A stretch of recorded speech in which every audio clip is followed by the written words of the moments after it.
It's easier to be friends with lots of people online than one person in person. According to the University of Maine, there are about 5 billion people on social media. That equates to about 60% of the global population. These users are averaging about 2.5 hours per day on these social media platforms, but they're also using up to 6 different social media networks per month. So with this many users, it's important to look at what are the potential side effects or consequences of using all these social media networks. In this video, we're going to go over social media, how it works, and how it is financially incentivized to divide the country as much as possible. So since we're discussing a business, naturally the first question is, how does social media make money? Well, these companies make the majority of their money by selling ad space on their platforms. And when you're selling advertising space, the key metric you want to track is the number of eyes that are seeing this advertisement. So their goal naturally is to get you to spend as much time as possible on their platform looking at these ads. So the more users they have and the more time they spend on the platform equates to more eyes on the advertisements, which means the ad space becomes more valuable, which equates to more revenue for them. So there's a direct link between the amount of time you spend on the platform and the money they make off you. In recent years, these companies have shown that there's no line they won't cross to get you to spend as much time as possible on these platforms. Their best tool for accomplishing this goal is the use of algorithms. These algorithms, they are the digital equivalent of AR-15s. So their algorithm is basically a set of rules that guide how their platform runs and how it'll filter and rank different pieces of content. Now remember, these algorithms work to maximize the amount of time you spend on the platform. So it'll collect data on the content you like, the content you interact with, the content you're interested in, and it'll filter other content to feed you similar content so you spend more time on the platforms. Think about it this way. A grocery store like this one only knows what you are interested in once you've bought something. But a social media company knows every time you pause, even for a moment, to look at anything.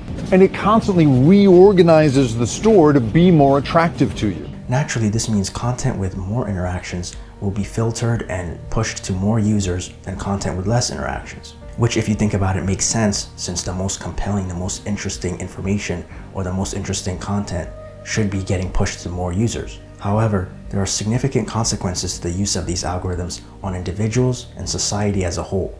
One of the major consequences is the promotion of misinformation.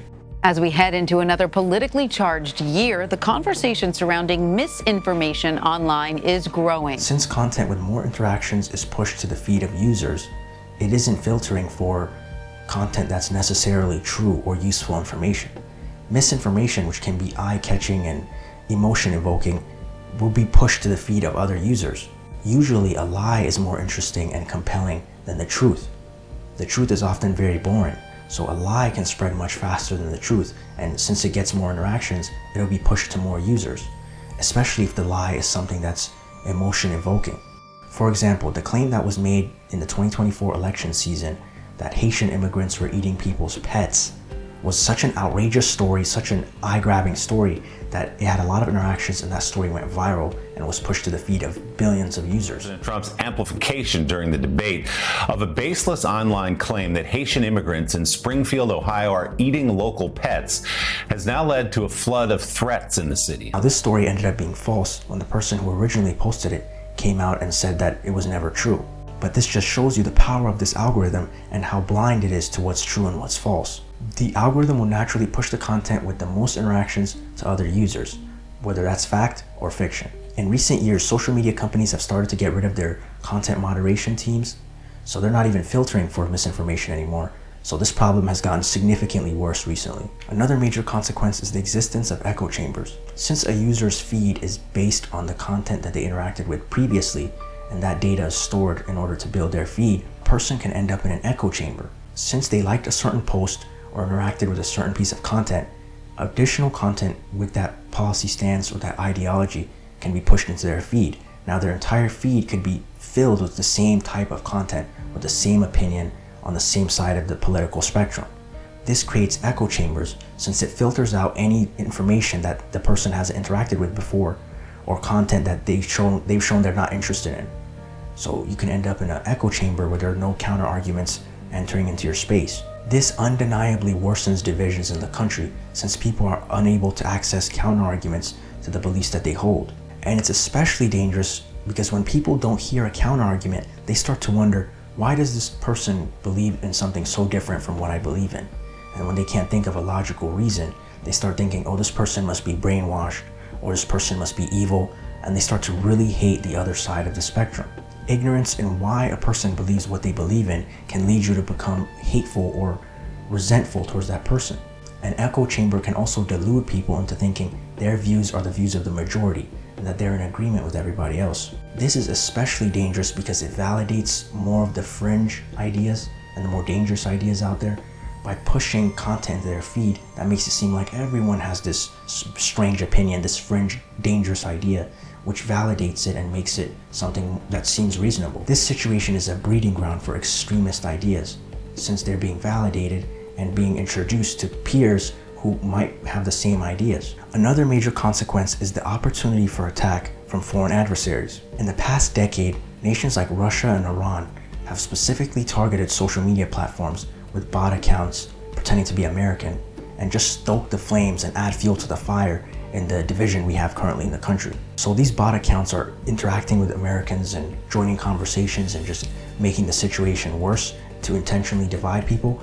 But they've also gone as far as actually planning in-person events where different protesters for different ideologies have events planned in the same area just so they can fight in person, so they can have physical confrontations, basically trying to actually sow division in this country through force, trying to force these groups to meet up with each other by confusing them and feeding them false information. This is a massive, undeniable national security risk. There are foreign adversaries basically trying to start a civil war between rival political ideologies.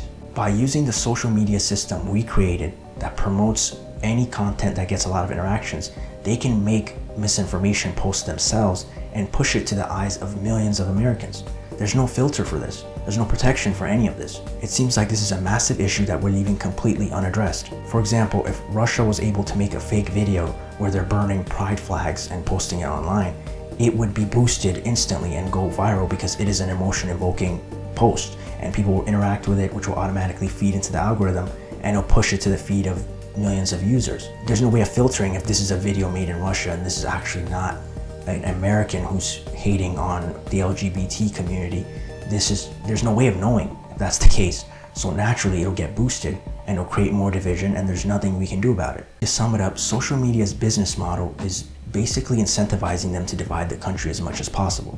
By using these algorithms and pushing these posts that have the most interactions, they are dividing us, and as a result, they get more people to spend more time on their platform and they make billions of dollars. Now, I don't know if this issue will ever be addressed because it overlaps directly with politics. So when a new president is elected, whether Democrat or Republican, they owe their victory in large part due to algorithms like this that are pushing viral videos that will promote their cause half the time and the other side's cause half the time. So when they win, they're not going to bite the hand that feeds them.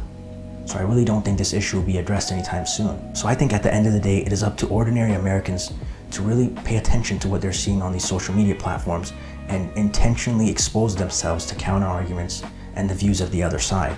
Or else we're going to keep getting divided and the situation is just going to get worse and worse until who knows what happens. But let me know what you think and if you're concerned about the impacts that social media is having on our political discourse. Thank you for watching, and be sure to like and subscribe if you enjoyed this video, and I'll see you on the next one.